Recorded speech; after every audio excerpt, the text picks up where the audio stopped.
Bueno, seguimos en semanario y como lo adelantábamos en nuestro resumen informativo de la semana, en estos días la Dirección de Verdad y Justicia recordó 37 años del inicio de una de las olas represivas más fuertes durante la dictadura estronista.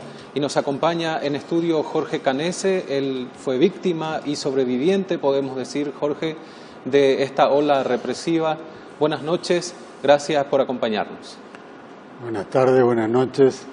Es un gusto para mí estar contigo acá en la TV pública para ofrecer el testimonio que podemos ofrecer de lo que pasó durante esa ola de represión de la década de los años 70. Para iniciar la charla, ¿en qué año cae preso y cuál fue el supuesto motivo de esa detención? Bueno, creo que conmemoramos la represión que se inicia en el año 76 de la OPM y la represión a los campesinos, sobre todo en la zona del sur de Misiones. Yo caigo preso en el año 1977, un año después, en julio,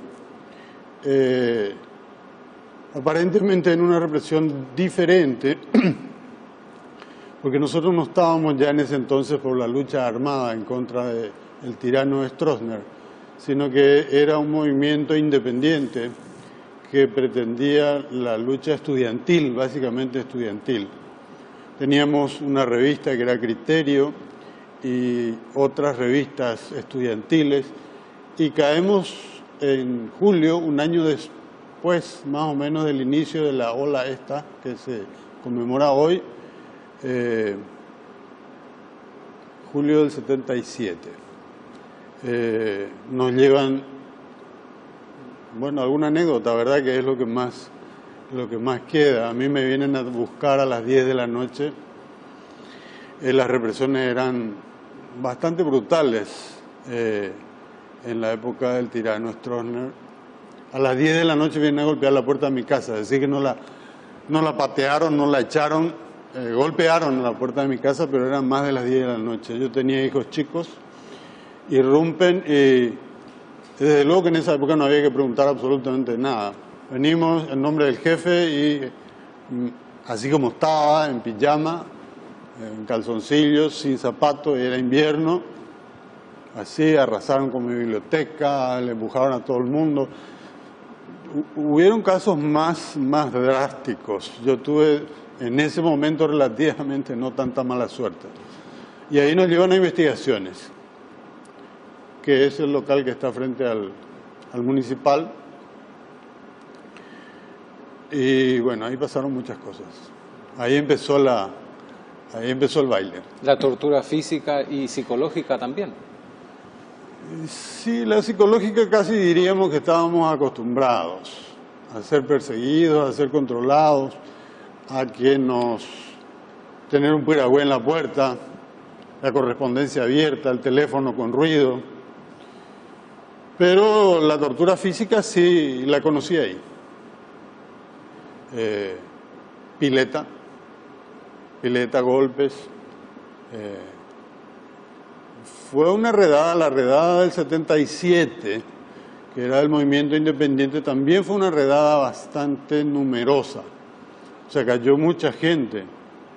Algunos se escaparon, como mi hermano Ricardo, el doctor Juan Félix Bogado Gondra. Recuerdo que estaba Euclides Acevedo, estaba Emilio Pérez Chávez, que es escritor, me estoy olvidando de muchos nombres, José Carlos Rodríguez, que éramos muchos otros, Ursino Barrio, un montón de gente hacinada en investigaciones, que era la costumbre, ¿verdad? Tirados en el piso. Y después los interrogatorios. Es decir, por suerte en esa época no había internet, ¿verdad? Y casi no había televisión. Entonces estábamos desparramados ahí y nos informábamos entre nosotros y más o menos enseguida empezaron las torturas. Si fulano, entonces ya sabías que te llevaban a las 10 u 11 de la noche esposado atrás. A mí me tocó a los 2 días salías a la calle y pasaban los micros enfrente al municipal y la gente te miraba con horror, vos ibas esposado atrás, a vigilancia y delito que quedaba en la esquina. Me acuerdo, me metieron al final, esa casa se derrumbó, se derribó, se hizo un edificio ahora ahí en la esquina, ¿verdad? Era una noche de luna, me acuerdo, al patio al fondo había una pileta, un bañito con una pileta de esas antiguas, una bañera antigua, ¿verdad? Y no sé, me tocó 3 horas de sumersión. Y el régimen estronista era un régimen muy singular. Ellos escribían el libreto. No es que ahora nomás en televisión tenemos que seguir un libreto, siempre ellos no buscaban la verdad.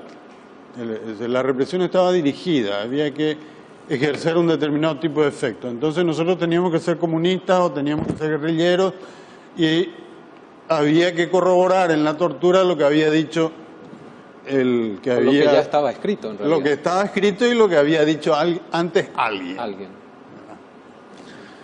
Recuerdo el momento simpático cuando uno está ahogándose, ¿verdad? Ya al borde de la muerte, te sumergían. Y diga la fecha en que se afilió al Partido Comunista. Y al final, no sé, salía y dije 1900X, ¿verdad? No, adentro, ¿verdad? Era todo un teatro, pero fue un desgaste físico era un desgaste físico bastante fuerte. Decir que yo era joven y sobreviví. Hay gente que no sobrevivió a eso. Usted comentaba, su oficio es el de médico, en realidad lo charlábamos antes, no lo ejerció, pero en ese momento y en esa situación que comenzó a vivir a partir de 1977, se vio obligado en más de una oportunidad de ejercer a la fuerza de médico, ¿verdad? Sí, ya como alivio, después de 40 días, como en la Biblia, ¿verdad? Nos trasladaron a emboscada. El camino emboscado era un camino de tierra y la Caperucita Roja era una combi Volkswagen cerrada, ¿verdad? Traqueteando a full. En emboscada hice de médico, porque el sistema de la policía estaba encargada de ofrecer algún tipo de asistencia médica en ese momento, más de cerca de 300 presos en ese perímetro cuadrado de 100% más o menos que tiene el predio de la antigua cárcel de Emboscada. Y como el médico de la policía no venía, entonces yo monté mi consultorio y así atendía a varias gente, como ya que mencionaba Verdad y Justicia, a Martín Almada, por ejemplo, después de una huelga de hambre que parecía que lo tiraron un sábado ahí como para que se muriera. Y yo por suerte tenía suero y tenía una serie de cosas y Martín suele recordar y suele decir que yo le salvé la vida. Lo mismo a Ananías Maidana. Y hice de médico atendía niños, el niño de Celsa Ramírez, por ejemplo, y Nenena Kanonikov tenían bebés y los bebés estaban presos con las madres.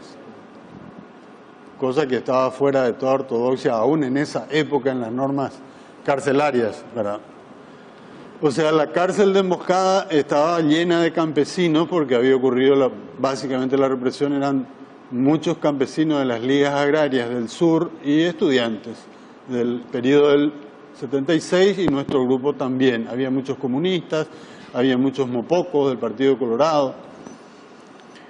Entonces, ¿está bien decir campo de concentración por Emboscada y no prisión o cárcel política?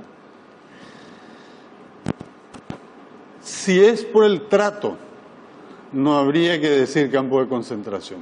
Yo te comentaba antes de cámara de que yo quisiera hoy hacerle homenaje a la gente más antigua. Cuando nosotros llegamos ahí había gente que había estado 24 años en calabozos de las comisarías, que era mucho peor que estar en un predio de 100% con luz del sol. Fue un campo de concentración porque se llevó a toda la gente de todas las comisarías y se las puso allí por exigencia internacional. Pero el trato no era como un campo de concentración hitleriano. El trato era relativamente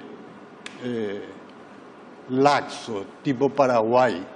Incluso como el comité de iglesias ayudaba mucho y traía víveres, los presos cocinábamos.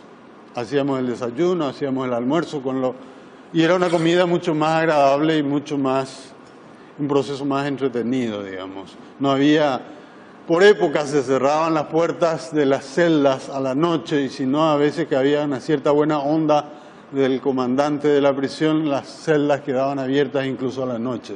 O sea, no había un rigor de castigo dentro de la cárcel de Emboscada. Vamos a seguir con los detalles de esto que tiene que ver con Emboscada, de otros temas también que hacen a esta recordación. Hablábamos del inicio de la ola de represión más fuerte del estronismo hace 37 años aproximadamente. Hacemos una breve pausa y seguimos.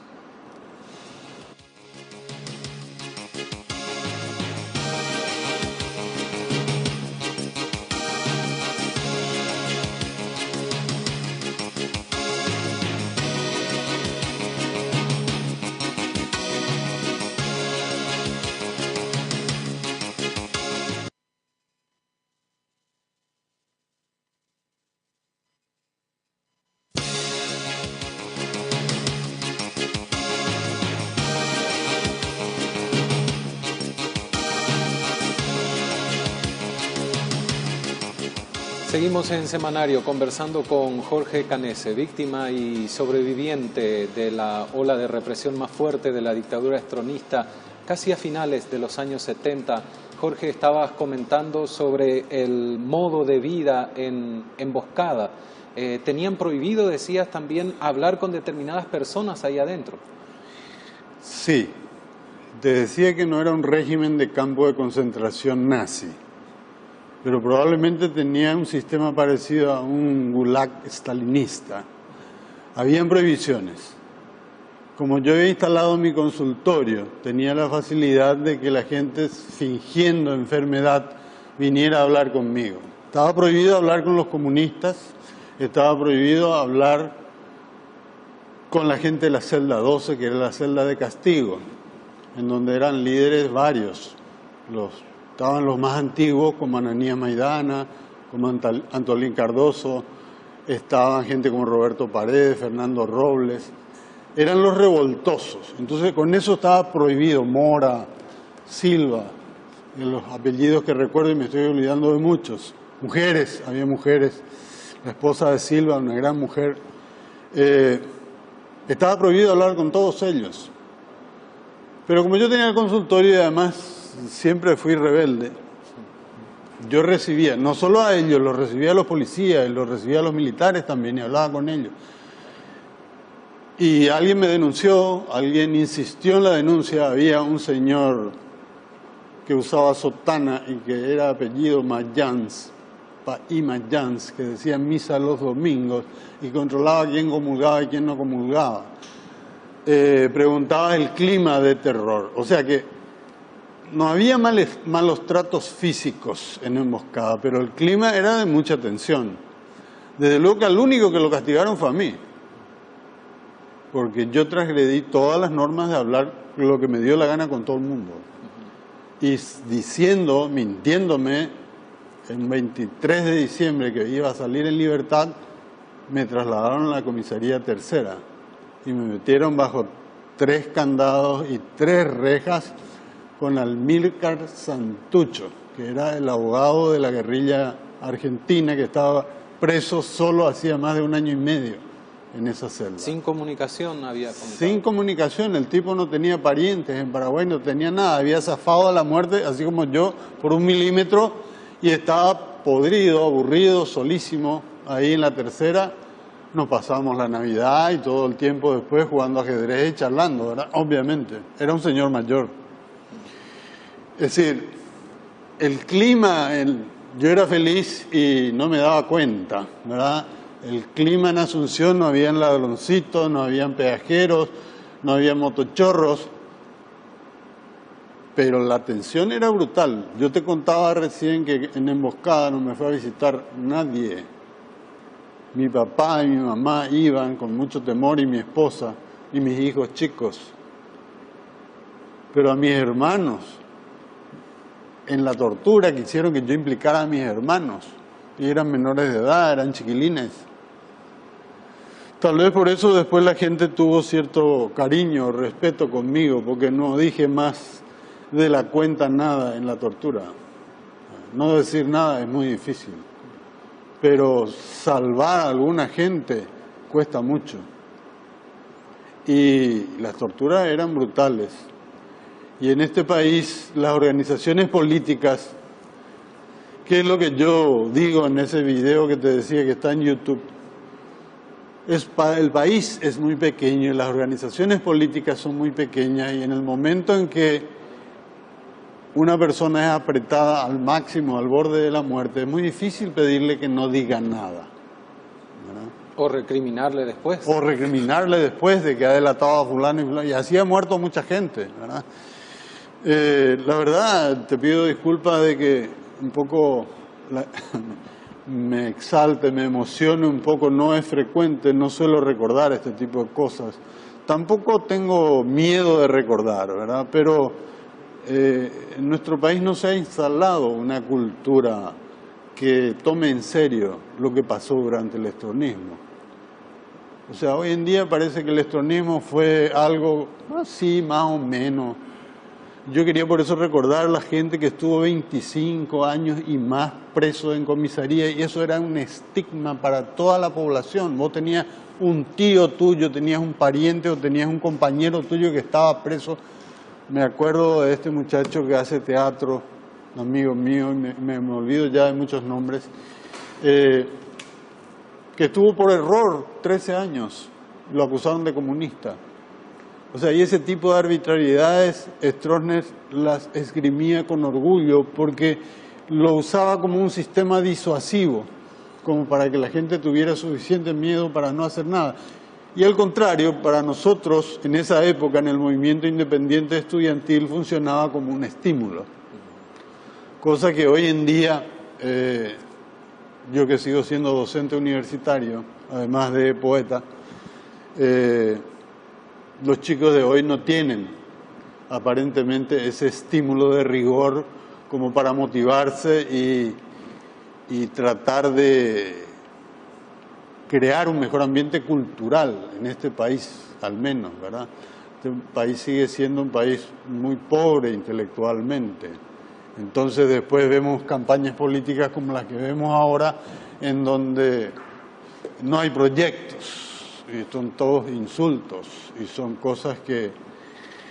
Y el país no tiene forma de progresar, ¿verdad? Ese régimen de terror del que hablaba usted, que se vivía, primero los que estaban detenidos, ya sea en alguna comisaría, en investigaciones o en emboscada, y después la ciudadanía. ¿Cree que eso influyó en la formación de esta sociedad que en aquel entonces iba a ser el futuro, pero hoy es el presente? Claro que influyó, fueron 35 años. No se podía tocar la polca liberal. No, yo nunca me afilié al Partido Liberal. Al contrario, nosotros en el movimiento estudiantil creamos el movimiento independiente porque nos parecía que los liberales que manejaban la FUP, que era la Federación Estudiantil de la época, no hacían la suficiente fuerza como para combatir al régimen. Pero los liberales eran perseguidos, los febreristas eran perseguidos, la gente que no tenía partido era perseguida. No todos los colorados estaban bien, solamente los militares que estaban con Stroessner, los que eran del grupo estronista, los del Mopoco estaban todos exiliados, y habían 2 o 3 grupos. O sea, casi toda la población vivía en un estado de shushu, paité, de miedo, a no ser los que detentaban el poder y lo hacían con abuso. Por ejemplo, en el año 1968, con el País Oliva, hicimos la misa a gogó, antes de esto. Yo recuerdo que el ministro de Defensa de Stroessner se sentaba en primera fila, y la última fila estaba llena de piragüés, porque se nos había ocurrido leer textos del Che Guevara y tocar música moderna después del Concilio Vaticano II. eso era en el 68. Lo que yo te conté después era del 77. Hasta que después Stroessner empezó a caer en decadencia con la militancia stronista, cuando ya los norteamericanos le dijeron que se deje de joder, perdón, televisión no hay que usar malas palabras, y él no les hizo caso, y esa fue la causa de su destitución. Ahí recién las cosas empezaron a ser más suaves, pero antes siempre el régimen para todo el mundo. Esta es una sociedad que estuvo asfixiada, acogotada durante 35 años. Es decir, y eso se siente hasta ahora. Seguimos sintiendo las consecuencias. Yo hablo a los chicos, los chicos de 20, 21, 22 que yo enseño en tercero de medicina o en instrumentación quirúrgica, no les gusta oír estas cosas. Suena feo. ¿Usted cree que por temor o por qué motivo no quieren escuchar estos relatos que forman parte de nuestra historia y nuestro quehacer nacional, verdad? Es que es duro. Es duro, así como es duro recordar la guerra de la Triple Alianza, o es duro recordar la Revolución del 47, y es duro recordar incluso la guerra del Chaco, aunque la ganamos.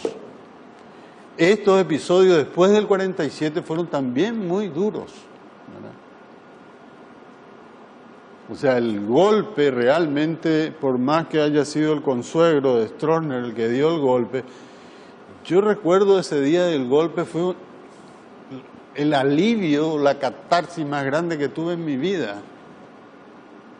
Se fue, el régimen se fue, Stroessner. Bueno, le agradezco mucho. Hay muchas cosas que comentar, que hablar sobre la situación que vivió usted en particular y también muchísimos paraguayos, pero está escrito por ahí, no hay que olvidar la historia para no volver a cometer los mismos errores. Eso sería fundamental también y es parte un poco de lo que hace la Dirección de Verdad y Justicia, que durante todo este mes de abril va a estar recordando este proceso doloroso de 37 años del inicio de la ola represiva más fuerte del estronismo. Gracias, Jorge. Gracias, Omar. Gracias por la invitación. Y no ocurre esto con frecuencia. Debería ocurrir con más frecuencia, no solo por mí, sino debería tener más presencia este tipo de fenómenos en Paraguay. Yo te agradezco por lo que a mí corresponde y cuando quieran estoy a las órdenes. Bien, nosotros hacemos una pausa y tenemos más semanal.